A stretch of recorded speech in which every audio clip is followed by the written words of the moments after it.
Assalamualaikum warahmatullahi wabarakatuh. Masih bersama saya di mata kuliah Ekonomi Makro Syariah di pertemuan kelima. Di pertemuan kelima ini kita akan membahas tentang konsumsi, tabungan, dan investasi dalam ekonomi makro Islam. Masih bersama saya Repanasa Yoga, salah satu dosen dari FEI Al-Amar Subang. Kita mulai dari definisi konsumsi. Konsumsi diartikan sebagai setiap perilaku manusia untuk menggunakan dan memanfaatkan barang dan jasa untuk memenuhi kebutuhan hidupnya. Sedangkan pengertian konsumsi dalam ekonomi Islam adalah setiap kegiatan memanfaatkan, menghabiskan kegunaan barang maupun jasa untuk memenuhi kebutuhan demi menjaga kelangsungan hidup. Hal ini mencakup kebutuhan fisiologis, psikologis, dan kebutuhan lainnya seperti pendidikan, kesehatan, dan kebutuhan pribadi atau keluarga. Teori konsumsi. Berikut ini adalah beberapa teori dan prinsip yang mendasari perilaku konsumsi dalam ekonomi Islam. Yang pertama ada prinsip keadilan, ada prinsip keadilan syariat, prinsip hidup hemat, implementasi zakat dan sedekah.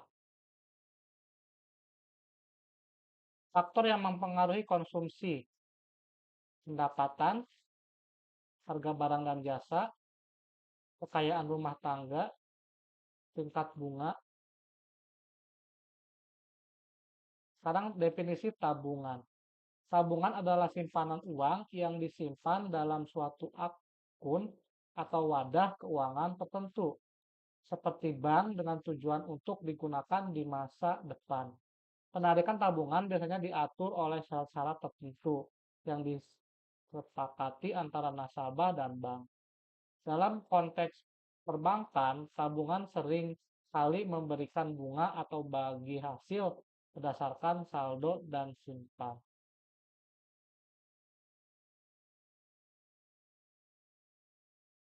Dalam perspektif Islam, tabungan diatur oleh prinsip-prinsip syariah yang menghindari praktik riba bunga.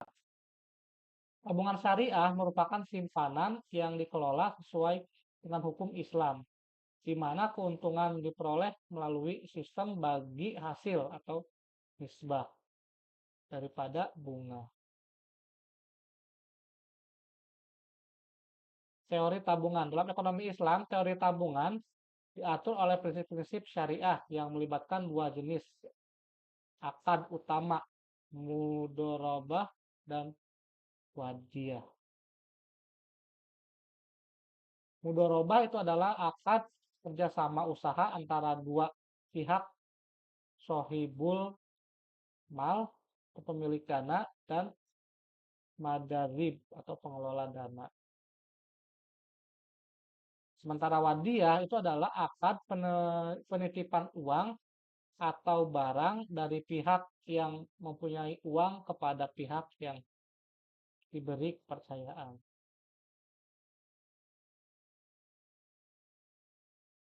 Selanjutnya investasi. Definisi investasi itu adalah alokasi sumber daya biasanya belum bentuk uang. Biasanya dalam bentuk uang untuk mendapatkan keuntungan di masa depan. Ini bisa melibatkan pembelian aset seperti saham, obligasi, properti, atau barang modal lainnya. dengan harapan nilai aset tersebut akan meningkat seiring waktu.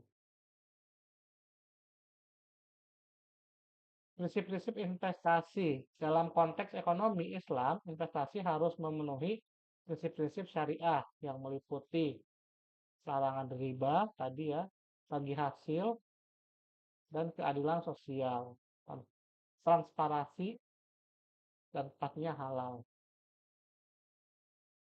Jenis-jenis investasi syariah, ada saham syariah, reksadana syariah, obligasi syariah, investasi properti syariah, peer-to-peer lending syariah, agribisnis syariah.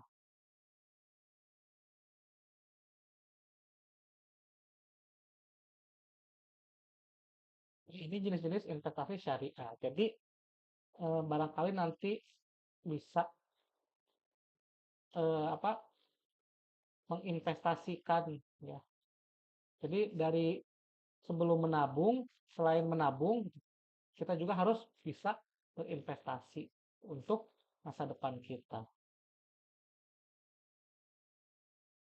Hubungan antara ketiganya. Konsumsi dan tabungan itu jika konsumsi meningkat, tabungan cenderung menurun. Terutama jika pendapatan tetap, sebaliknya jika individu lebih fokus pada menabung, konsumsi berkurang.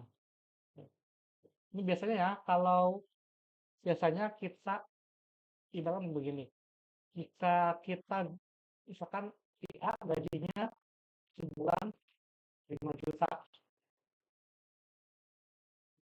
dan dia akan menabung sekitar 1 juta. Berarti untuk kehidupannya itu berarti sebulan itu adalah 4 juta. Jika si A mengalami kenaikan gaji, biasanya ketika naik gaji, dapat gaji jadi 8 juta, tetap aja nabungnya 1 juta dan hidup konsumsinya ya justru yang akan jadi lebih banyak. Itu yang salah ya. Sebaiknya kan tabungannya yang konsumsinya yang tetap, tapi tabungannya yang dibesarkan. Tabungan dan investasi. Tabungan yang tinggi dapat mendorong investasi. Tuh, karena kalau kita nabung yang tinggi, tabungan tinggi, justru kita bisa berinvestasi dari hasil tabungan tersebut. Jika lebih banyak uang yang ditabung, lebih banyak dana tersedia untuk diinvestasikan, tuh kan, dalam proyek atau bisnis yang dapat menghasilkan uang. Jadi akan menghasilkan uang lagi. Tuh. Konsumsi dan investasi. Ketika konsumsi meningkat, perusahaan mungkin melihat peningkatan permintaan dan berinvestasi lebih banyak dalam produksi. Namun, jika konsumsi terlalu tinggi dan tabungan rendah, hal ini bisa mengurangi investasi jangka panjang. Tentu ya, ketika konsumsinya terlalu tinggi, tabungannya rendah, ya bagaimana bisa investasi gitu. Ya, investasi jangka panjangnya ya bakal nihil. Tuh. Simpulannya, ekonomi makro Islam menekankan pentingnya integrasi nilai-nilai syariah dalam setiap aspek aktivitas ekonomi, seperti konsumsi, tabungan, dan investasi. Dengan menonjolkan prinsip keadilan, etika, dan tanggung jawab sosial yang membedakannya dari pendekatan konvensional yang berorientasi pada keuntungan semata.